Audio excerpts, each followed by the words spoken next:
Hey, what's up, everybody? Welcome back to Delta Flight Gaming with more God of War 1. The last episode, we talked about Aphrodite. There really was only like one more thing about notes on her, so it's kind of like a good point to just move on to the next one.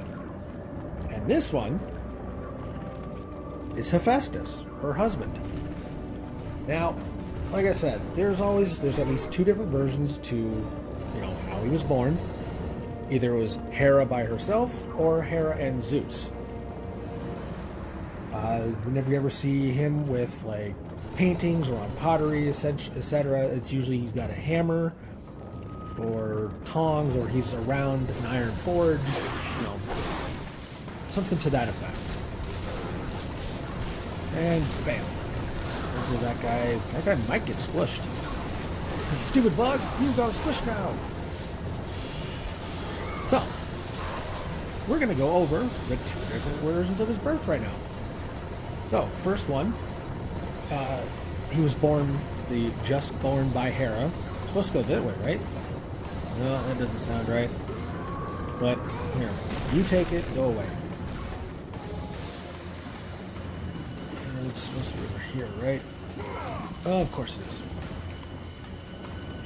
Alright, so, Hera births him alone. But he's born a cripple, and she's like, ew, no, that is not something I'm going to be a part of.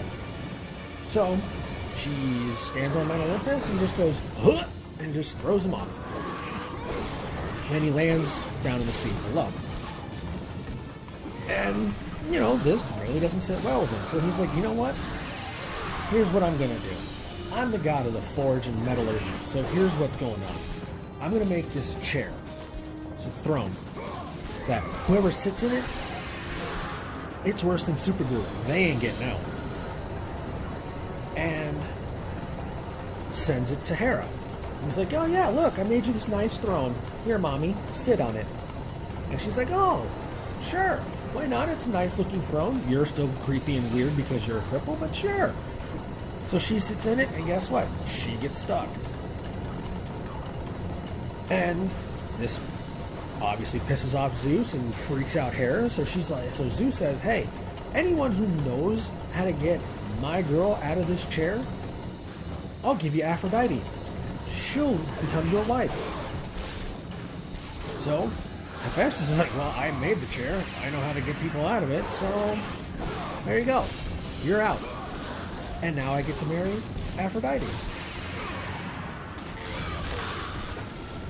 Now, the other version, where it's Hera and Zeus who give birth to him. Oh, excuse me, I am so sorry. He's not born a cripple, but Hephaestus helped Hera escape when Zeus had chained her up. And that didn't sit well with Zeus, because why would it? So he tosses him out of Mount Olympus, and he lands on the Isle of Lemnos and hurts his leg, then therefore becoming a cripple, and he begins to start,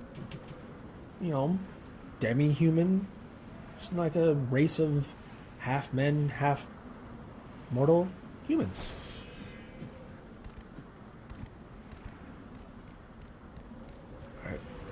Let's blow this horn.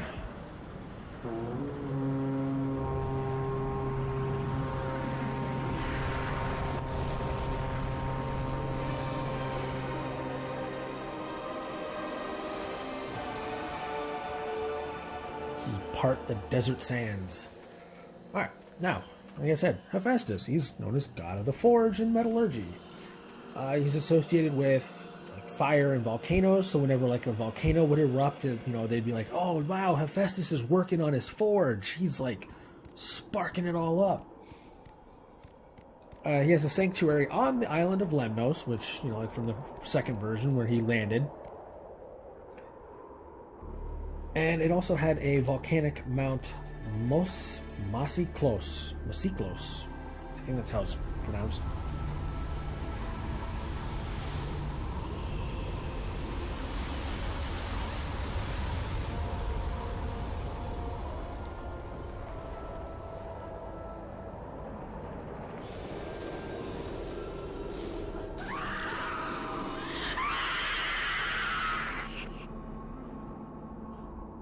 Alright.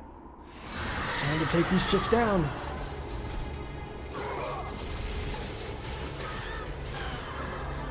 Oh, they can pull me in. Okay.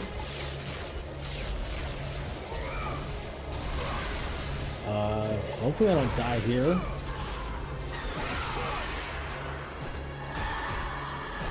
Damn, dude. Savage man right there. Alright, 2 down. Oh, so they spawn more. Yeah, they keep spawning. Alright. Oh, that would have been a...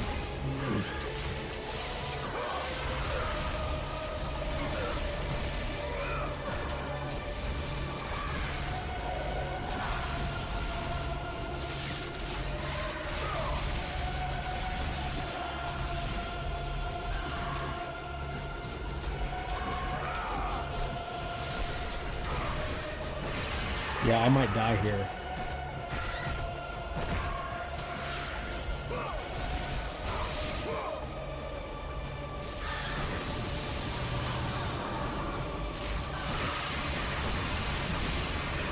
Oh, that was perfect. I got rid of all 3 of those. 51 hits.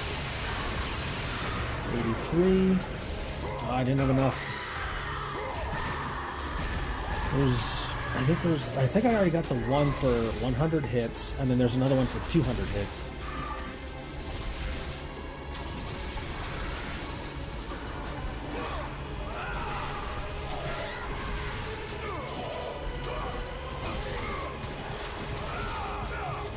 Yeah, I'm probably gonna die here.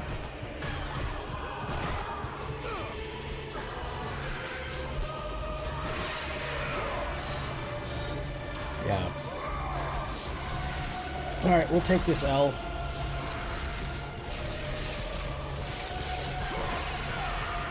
Unless I start getting some, like, health orbs.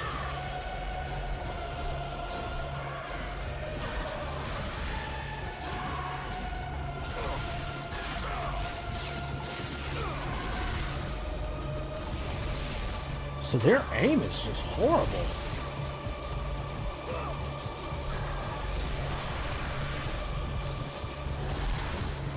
Yeah, I'm just gonna take that L.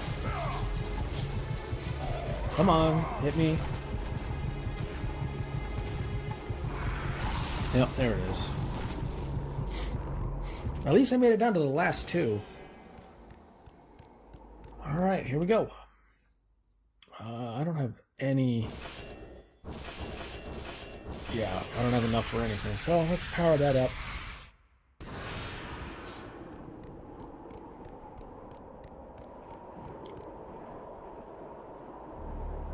Skip. Alright.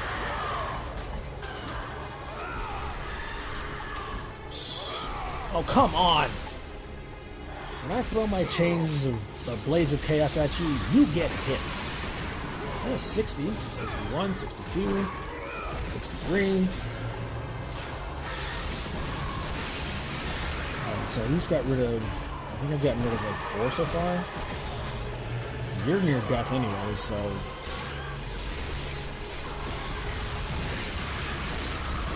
Alright, take that.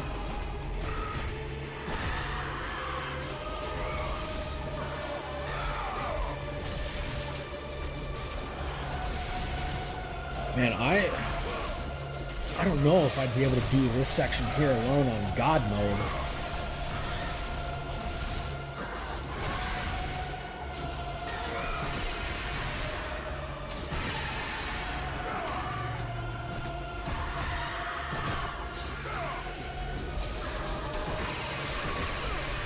I think this, yeah, she's the last one.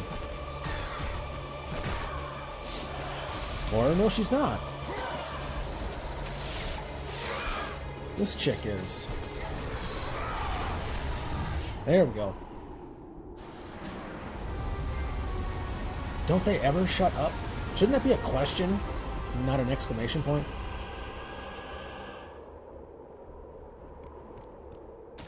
Alright, yeah, I definitely need some of that. Alright, so, back to Hephaestus. My notes with him are very, very short.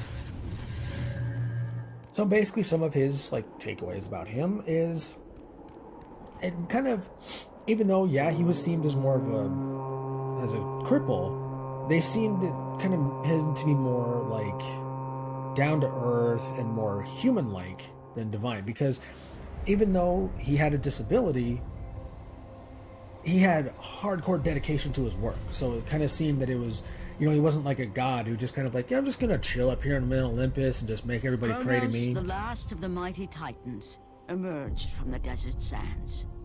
On his back, Pandora's temple awaited, massive and patient, ready to challenge all who went in search of its guarded treasure.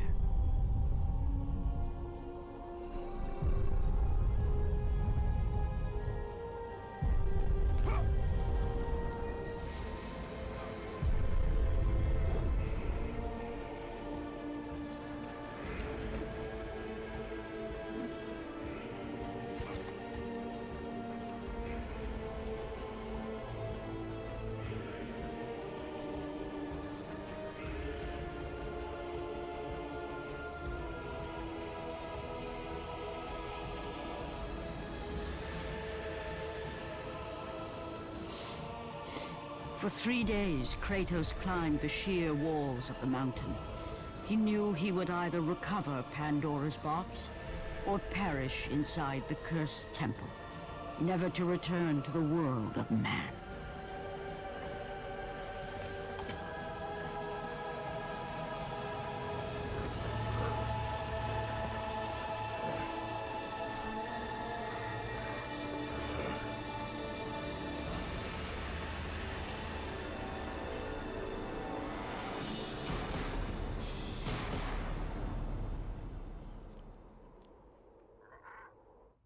Okay. That.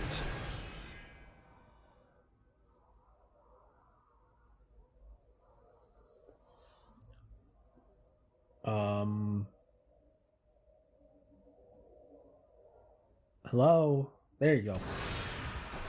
So anyways, last bits on Hephaestus. His, the relationship that he has with Aphrodite, it's kind of, there's a couple of different viewpoints with it. Is one of the first ones is kind of shows that there's the less attractiveness side of marriage, where if you see some couples, you're like, man, that's a really good looking couple, they're a really cute couple, and then you see some other ones, you're like, ooh, no, how, why, why are you with him, or why are you with her, kind of deal. And the other side of it too could be kind of seen as because of the fact that Aphrodite was seen as a bit of a joke amongst the other gods, they're kind of like, dude, check this out. She, whatever. We just think of her as a joke. Let's marry her up with this dude. How funny would that be? What is it? Kind of a lot of those 90s one of those 90s teen movies. The Not Another Teen Movie was an example of it, where it's the hot dude, the pro sports, the captain of the football team gets dared to date the nerdy girl, whatever, then finds out, oh my god, she's really hot. Kind of weird kind of thing, but more along the lines of humor. So, you think you can conquer the Temple of the Gods, do you? I wouldn't have a sarcastic tone looking like that, dude. It's never been done, you know. It's never been done, you know. Later, the Harpies will bring what's left of you back for me to burn. I'm Kratos. The gods hid Pandora's box in here, so no mortal would ever claim its power. And yet, year after year, I open the gate for more and more soldiers and place more and more bodies on these pyres. If I were you, I'd leave now. But I can see you are determined. Very well.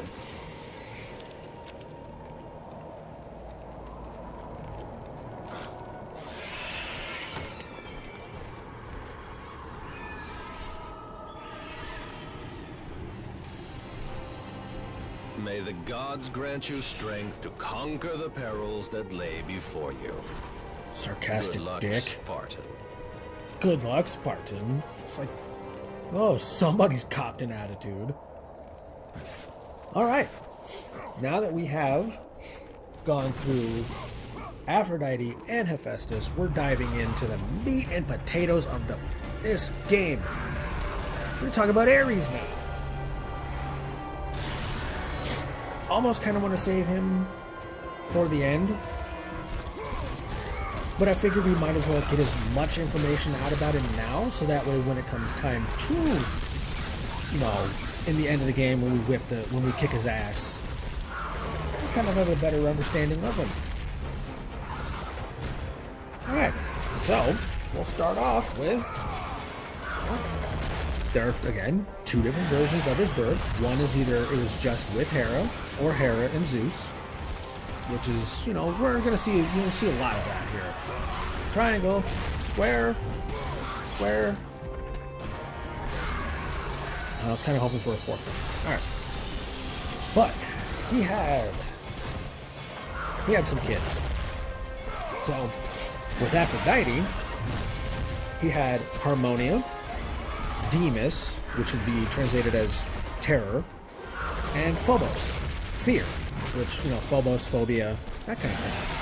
And that was just with Aphrodite. Now, unfortunately, I guess you could put it from that point of view, he got it on with his daughter Harmonia. Yay. And had the Amazons. It doesn't really say how many he had, but he had at least enough to call it the Amazons, so there's at least two. And he had a lot more other kids with like immortals. He was kind of that like, I do whatever I want kind of guy when it came to, like, not as bad as Zeus. Zeus was like, hey, I'm gonna put my dick in anything that moves. Hades was like, yeah, I think I can do that too. Not to his level, but I think I can do that too. Like, if you ever see statues of him, or like murals or anything like that, you'll usually see him, he'll either have a helmet, a shield, some greaves, or a spear with him.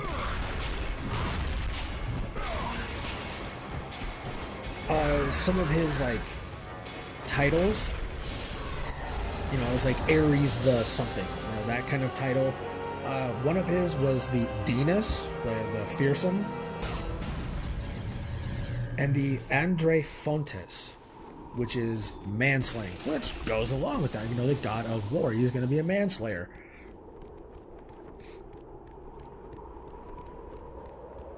So, he has a sister named Eris, which, like, since we all know Ares is A-R-E-S, his sister Eris is E-R-I-S. So they, they could almost be, like, you could almost say it's his Ares, as like, Ares, and then Eris. I don't know. Kind of, just every time I look at them both, it's kind of like, that's kind of interesting way of, like, Eris, how to pronounce it. And like I said, Eris is the goddess of strife or quarrels, and she basically sets off the Trojan War. And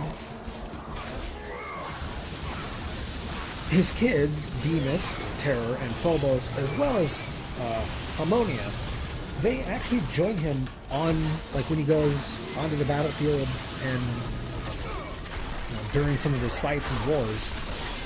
And they kind of show some of the emotional effects of war. When there's terror in war and fear, as well as harmony. It's kind of, he was more, Ares is more of seen as like the emotional version, the emotional side of war. And he wasn't so much about like strategy or like, good qualities or anything like that. He was more just kill, kill, kill kind of deal.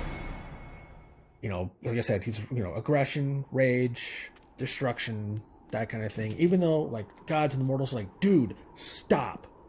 You are a dick. All you do is you bring terror, you bring fear, you just stop. But he's like, no. Just no. I'm gonna do what I'm doing what I want. Dude. Bam, bam, bam, bam, bam, bam, bam. Open sesame. Speak friend and enter. So, the Ring of Pandora. Alright, now, there aren't any real religions or, like, any kind of, like, devotion towards him because the fact that he's pretty much just like, kill everybody, kill everybody! Like, that doesn't really go well with a lot of, you know, religions. The, like, civilized version of war, where it's like, let's make a strategy, we'll set up ranks and do this and be positive in kind of that regard, was more held toward Athena, and I'll talk more about that probably in the next video, because as soon as I clear out all these chests, we're gonna wrap up this episode.